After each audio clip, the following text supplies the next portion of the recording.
Hello friends, कैसे हो आप सभी। फ्रेंड्स, आज ये हमारी मैथ से रिलेटेड सेकंड वीडियो है। फर्स्ट वीडियो मैंने एचसीएफ को स्टार्ट किया था और आज भी हम एचसीएफ को कंटिन्यू करने जा रहे हैं। जो मेरी फर्स्ट वीडियो थी उसमें मैंने एचसीएफ का थोड़ा बेसिक कराया था आपको, प्लस एक क्वेश्चन मैंने ट्रिक के साथ कराया था। तो अब हम उसी क्वेश्चन के बाद जो है कंटिन्यू करेंगे। जैसे कि मैंने कल ये क्वेश्चन कराया था आपको कि हमें 3 और 9 का एचसीएफ निकालना था। हमने फिर क्या किया, 3 और 9 को लिखा। फिर हमने क्या किया, 3 और 9 के टुकड़े किए, यानी कि 3 और 9 किस किस के टेबल पे आता है उनको लिखा। 3 जो आता है एक तो 1 के टेबल पे आता है, एक 3 के टेबल पे आता है, और 9 जो आता है एक 1 के टेबल पे आता है, 3 के टेबल पे और 9 के टेबल पे। फिर इनमें से जो हाईएस्ट कॉमन था, क्योंकि एचसीएफ का मीनिंग ही जो होता है वो हाईएस्ट कॉमन फैक्टर होता है। फैक्टर तो हमारे पास ये आ गए थे, फिर हमें क्या लेना था, हाईएस्ट कॉमन लेना था।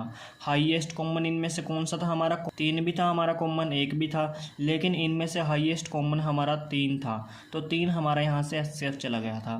फिर हमने देखी थी ट्रिक इसकी। ट्रिक के लिए हमने 3 और 9 को लिखा, इनका एचसीएफ निकालना था। फिर हमने इनके बीच का डिफरेंस निकाला, 6 आ गया। फिर हमने इसका आधा किया तो 3 आ गया। फिर ये जो आधा आया, इस 3 से हमने ये देखा कि क्या ये 3 इससे कट रहा है, 3 से ये कट रहा था और ये 9 भी कट रहा था, तो इसलिए 3 हमारा क्या बन जाता है, यहाँ से एचसीएफ बन जाता है। तो यहाँ पे मैं ट्रिक के साथ साथ एक और आपको तरीका बताऊंगा जिससे कि आपका क्वेश्चन 100% सही होगा। जो मैंने ट्रिक आपको बताई है ये मैंने थोड़ा अपने तरीके से आपको बताई है कि जैसे मैं क्वेश्चन करता हूँ, बट आप थोड़ा ये है कि इसमें आपकी जो पॉसिबिलिटी रहेगी क्वेश्चन को सही करने की वो 90% रहेगी, 100% नहीं रहेगी अभी। मतलब जैसे जैसे मैं आपको क्वेश्चन कराता जाऊँगा उसमें आपकी इम्प्रूवमेंट हो जाएगी, फिर आप इस ट्रिक को आसानी से यूज़ कर सकते हो। जैसे कि मैं अपनी नेक्स्ट वीडियो में आपको क्वेश्चन भी करके दिखाऊंगा कि इस ट्रिक से आप कैसे क्वेश्चन निकालोगे, ठीक है। तो इसके साथ साथ मैं आपको एक और तरीका बता रहा हूँ जिससे हम इन क्वेश्चंस को आसानी से निकाल सकते हैं। वो तरीका हमारा एक तरह से 100% सही है, ठीक है फ्रेंड्स। ये तरीका भी आपको एक तरह से याद करना है कि इस तरीके से भी हमारा एचसीएफ का क्वेश्चन निकलेगा, ठीक है। ये मैं आपको बताऊंगा कि किन क्वेश्चन में आपको ये तरीका यूज़ करना है। तो दूसरा तरीका हमारा कौन सा है यहाँ से जो कि एचसीएफ निकालने का है, वो है हमारा, जैसे कि हम यहाँ पे लिखेंगे 3, ये क्वेश्चन यहाँ तक हमारा हो गया था कल। हम यहाँ पे लिखेंगे 3 और 9, इन दोनों का हमें एचसीएफ निकालना है। तो उसके बाद हमें क्या करना है, करना तो वही है कि इन दोनों के बीच का डिफरेंस निकालना है। डिफरेंस क्या आ गया, इन दोनों के बीच का 6 आ गया। अब हमें क्या करना है, इसके बाद देखो क्या करना है, ध्यान से समझना है इस चीज़ को, ठीक है फ्रेंड्स। अगर आपको समझ ना आए ना तो दोबारा वीडियो को देखना, समझ आ जाएगा 100%, ठीक है फ्रेंड्स। तो यहाँ पे इसके बाद क्या करना है आपको, यहाँ पे ये देखना है कि 6 के हमें टुकड़े बनाने हैं, टुकड़े 6 के फैक्टर बनाने हैं, और ऐसे फैक्टर बनाने हैं ना वो कॉमन नहीं होने चाहिए, ठीक है। ऐसे फैक्टर बनाने हैं हमें, वो कॉमन नहीं होने चाहिए, ठीक है। कॉमन में मैं आपको बताऊंगा, इस वीडियो में बताऊंगा। अच्छा ये बताओ कि जो ये 6 है इसके टुकड़े क्या क्या बनेंगे हमारे। एक तो बनेगा हमारा 1 × 6 = 6, आ गया ये टुकड़ा, 1 × 6 = 6, ठीक है। उसके बाद हमारा जो टुकड़ा आएगा नेक्स्ट वो आएगा 2 × 3 = 6, आ गया ना। फिर उसके बाद है 3 × 2, तो 3 × 2 इसमें है हमारा, ठीक है, तो वो लिखने की ज़रूरत नहीं है। 4 पे नहीं जाएगा, ठीक है, 4 से हमारा कोई टुकड़ा नहीं बनेगा, 5 से नहीं बनेगा। 6 × 1 बनेगा, 6 × 1 हमारा यहाँ पे है 6 × 1, ठीक है। चाहे तो हम 1 × 6 लिख लें या फिर हम 6 × 1 लिख लें, आंसर हमारा 6 ही आएगा, यानी कि टुकड़े ये दोनों यूज़ हो जाएंगे हमारे, ठीक है। हमें ना तो 3 × 2 लिखने की ज़रूरत है और ना ही हमें 6 × 1 लिखने की ज़रूरत है, क्योंकि ये इसमें ही शामिल है एक तरह से, ठीक है, 1 × 6 और 2 × 3 में। तो इसके बाद हमें क्या देखना है कि इनमें से कॉमन फैक्टर कौन सा नहीं है, यानी कि हमें यहाँ पे क्या लेना है, हमें यहाँ पे वो टुकड़ा लेना है जो कि हमारा कॉमन नहीं है। याद रखना यहाँ पे वो टुकड़ा लेना है जो हमारा कॉमन नहीं है, क्योंकि हम एचसीएफ में कॉमन करते आ रहे हैं। कहीं आप यहाँ पे भी कॉमन ले लो, यहाँ पे हमें वो टुकड़ा लेना है जो कि हमारा कॉमन नहीं है। अब मैं आपको बताता हूँ कि कॉमन क्या होता है। कॉमन के लिए मैं आपको एक तरह से बहुत ही आसान ट्रिक बताता हूँ। वो क्या ट्रिक रहती है आपकी, जैसे यहाँ पे लिखा है 1 और 6, ठीक है। इन दोनों टुकड़ों में से सबसे छोटा टुकड़ा देखो कौन सा है, 1 है। तो अगर इस छोटे के पहाड़े पे ये बड़े वाला आ गया ना, तो समझ लो ये वाला कॉमन है। अगर आ गया तो कॉमन है, अगर नहीं आया तो कॉमन नहीं है, ठीक है फ्रेंड्स। अगर इसके टेबल पर ये बड़े वाला आ गया तो कॉमन है, अगर नहीं आया तो कॉमन नहीं है। क्या 1 के टेबल में 6 आता है? 1 के टेबल में तो सभी आते हैं, तो 1 के टेबल में 6 भी आएगा। फिर नेक्स्ट है 2 × 3, यानी कि 2 और 3 से हमने एक टुकड़ा बनाया था 6 के लिए। तो यहाँ पे देखो छोटा कौन सा है, 2 है। क्या 2 के टेबल में बड़े वाला आता है, यानी कि 3 आता है? नहीं आता है। तो नहीं आता है तो क्या आंसर आएगा, ये कॉमन नहीं है, ठीक है। अगर छोटे के टेबल पे बड़ा नहीं आता है तो वो कॉमन नहीं है। तो हमें यहाँ पे क्या लेना था, जो कॉमन नहीं, ठीक है। तो कॉमन कौन सा नहीं है इसमें से, 2 × 3। तो इसमें से हम 2 × 3 को ले लेंगे, ठीक है फ्रेंड्स। अब ये बताओ, जो हमने ये टुकड़ा लिया है, जो कि मिला के 6 को बनाता है, इस 6 को बनाता है, इनमें से एक तो हमारा है 2, एक है हमारा 3। क्या 2 के टेबल पे ये 3 आता है? नहीं आता। क्या 2 के टेबल पे ये 9 आता है? नहीं आता। बस आपको एक ही देखना है, दोनों को देखने की जरूरत नहीं है, क्योंकि नेक्स्ट क्वेश्चन हम जो करेंगे वो 3 नंबरों को लेकर भी करेंगे कि 3 नंबर का HCF निकालो, ठीक है।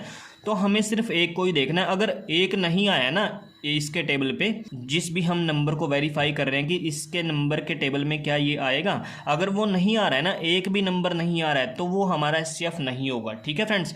तो 2 के टेबल में 3 नहीं आ रहा है, तो ये हमारा आंसर नहीं जाएगा, ये हमारा HCF नहीं है। फिर नेक्स्ट है हमारा 3। तो देख लेते हैं 3 के टेबल पे ये आता है। अगर एक आ गया तो दूसरा भी देखना है हमें, ठीक है। तो 3 के टेबल पे 9 आता है, तो यही हमारा HCF बन जाता है, ठीक है। तो ये हमारा तीसरा तरीका, ये हमारा बेसिक था, ये हमारी ट्रिक थी। तो ये भी एक तरह से ट्रिक ही है, बस इसमें ये चीज़ आपको समझनी है, ये जो मैंने यहाँ पे टुकड़ा बनाया है, ये वाला टुकड़ा कॉमन नहीं होना चाहिए। और कॉमन के लिए मैंने आपको बता भी दिया कि कॉमन कैसे निकालते हैं हम, ठीक है फ्रेंड्स। फिर नेक्स्ट क्वेश्चन मैं आपको कराता हूँ यहाँ पे। और हाँ, मैंने ये भी बोला था आपको कि यहाँ पे अगर ये ट्रिक आपको यूज़ करनी है तो यहाँ पे सम संख्या आनी चाहिए। तो कई फ्रेंड्स के दिमाग में ये भी आया होगा कि अगर विषम संख्या आ जाए तो हमें क्या करना है। तो उसके लिए मैं आपको बता रहा हूँ, उसके लिए क्या करना है, उसके लिए आपको ये वाला तरीका यूज़ करना है, ठीक है। यानी कि देखो यहाँ पर अगर विषम संख्या आ गई तब भी ये तरीका यूज़ हो जाएगा, अगर सम संख्या आ गई तब तो मैंने आपको करके दिखाई दिया, तब भी ये तरीका यूज़ हो जाएगा। यानी कि ये वाला तरीका सबसे बेस्ट है आपका, ठीक है फ्रेंड्स। तो ये वाला तरीका आपको ज़रूर करना है, और वो वाला तरीका मैं आपको ज़रूर बताऊंगा जब भी हम क्वेश्चन करेंगे, ठीक है फ्रेंड्स। तो नेक्स्ट क्वेश्चन देख लेते हैं हमारा क्या यहाँ से बनता है जब हमारी विषम संख्या आ जाए तब। तो यहाँ पे हमारा नेक्स्ट क्वेश्चन जो है वो है find the HCF of 3 and 24। तो इसे हम सोल्व करेंगे। तो देखो फ्रेंड्स, कौन सा इसमें हम तरीका लगाएंगे, यही वाला तरीका हम इसमें लगाएंगे। और कैसे करेंगे, देखो इसमें हमें सबसे पहले लिखना है इस टर्म को 3 and 24 को, ठीक है फ्रेंड्स। 3 and 24 को हम लिखेंगे। फिर नेक्स्ट जो हमारा स्टेप था वो क्या था कि हमें इन दोनों के बीच में डिफरेंस निकालना है। इन दोनों के बीच में डिफरेंस कितने का है बताओ, इन दोनों के बीच में जो डिफरेंस है वो है हमारा 21 का डिफरेंस, ठीक है। अब ये जो डिफरेंस आया है ये हमारा कौन सी संख्या है, ये हमारा विषम संख्या है, यानी कि ओड नंबर है, ठीक है, जो कि 2 से डिवाइड नहीं होता, जिसका हम आधा नहीं कर सकते, पॉइंट में आंसर आएगा। तो अब हमें क्या करना है, अब हमारा जो तरीका यूज़ होगा ये वाला तरीका यूज़ होगा, यानी कि हमें इसका ऐसा टुकड़ा निकालना है जो कि हमारा कॉमन ना हो, फिर हमें क्या करना पड़ेगा ये बताओ कि 21 हमारा किस किस के टेबल पे आता है। 1 से स्टार्ट करेंगे तो हम 1 × 21 लिख सकते हैं, ठीक है। तो इजिकल टू 21 हो जाएगा। फिर हमारा दूसरा टुकड़ा 2 से जाएगा नहीं है, ठीक है। 3 से चला जाएगा, 3 × 7 तो हमारा 21 हो जाएगा। फिर उसके बाद 4 से नहीं जाएगा, 5 से नहीं जाएगा, 6 से नहीं जाएगा, 7 से चला जाएगा। 7 से हमने लिख लिया, चाहे हम 3 × 7 लिख लें या फिर 7 × 3 लिख लें, आएगा हमारा आंसर 21 ही। ठीक है, 7 से आ गया हमारा, 8 से नहीं जाएगा, 9 से नहीं जाएगा, 10, 11, 12, 13, 14, 15, 16, 17, 18, 19, 20, 21। उसके बाद हमारा 21 से जाएगा, तो 21 वाला हमारा टुकड़ा यहाँ पे आ गया। ठीक है, तो यानी कि ये दोनों टुकड़े हमारे यहाँ पे बनते हैं। ठीक है, जो कि 21 को लेकर बनते हैं। अब हमें यहाँ पे कौन सा टुकड़ा लेना है बताओ। मैंने आपको बताया भी था कौन से वाला टुकड़ा हमने यहाँ पे लिया था, जो कि हमारा कॉमन ना हो। याद रखना, यहाँ पे वो टुकड़ा लेना जो हमारा कॉमन ना हो। तो हमारा इसमें से कॉमन कौन सा टुकड़ा नहीं है। कॉमन के लिए मैंने आपको पिछले क्वेश्चन में ट्रिक बताई थी। वो क्या ट्रिक थी, इन दोनों में से सबसे छोटा देखो, सबसे छोटा क्या है 1। फिर ये देखो कि इस छोटे के टेबल पर क्या ये बड़े वाला आ रहा है। 1 के टेबल पर तो सभी आते हैं, तो 1 के टेबल पर 21 भी आएगा, यानी कि ये कॉमन है। और हमें यहाँ पे क्या लेना है, जो कॉमन ना हो। तो ये हमारा यहाँ पे टुकड़ा नहीं आएगा, ख़त्म हो गया। फिर यहाँ पे इन दोनों में देखो कि क्या कॉमन है ये। तो कॉमन के लिए हमें क्या करना है, छोटे वाला देखना है। छोटे वाले के टेबल पे क्या ये बड़े वाला आ रहा है, नहीं आ रहा है। तो अगर नहीं आ रहा है तो ये कॉमन नहीं है। ठीक है, तो ये कॉमन नहीं है। फिर ये वाला टुकड़ा हम यहाँ पे क्या करेंगे, यूज़ करेंगे, यानी कि 3 × 7। ठीक है, फिर हमें क्या करना है, ये देखना है कि इसमें से कौन से वाला जो टुकड़ा है, यानी कि 3 और 7 में से किससे ये दोनों चले जाएंगे। पहले हाईएस्ट देखते हैं, 7 देखेंगे। क्या 7 के टेबल पर 3 आता है, नहीं आता। 24 आता है, नहीं आता। ये हमारा HCF यहाँ पे नहीं होगा। फिर हमारी बारी आती है 3 की। 3 के टेबल पे देखेंगे क्या 3 आता है। 24 आता है। तो HCF हमारा क्या चला जाएगा, 3 चला जाएगा। ठीक है फ्रेंड्स, तो ऐसे हम इस तरीके से HCF से रिलेटेड क्वेश्चन को हम कर सकते हैं। ठीक है फ्रेंड्स।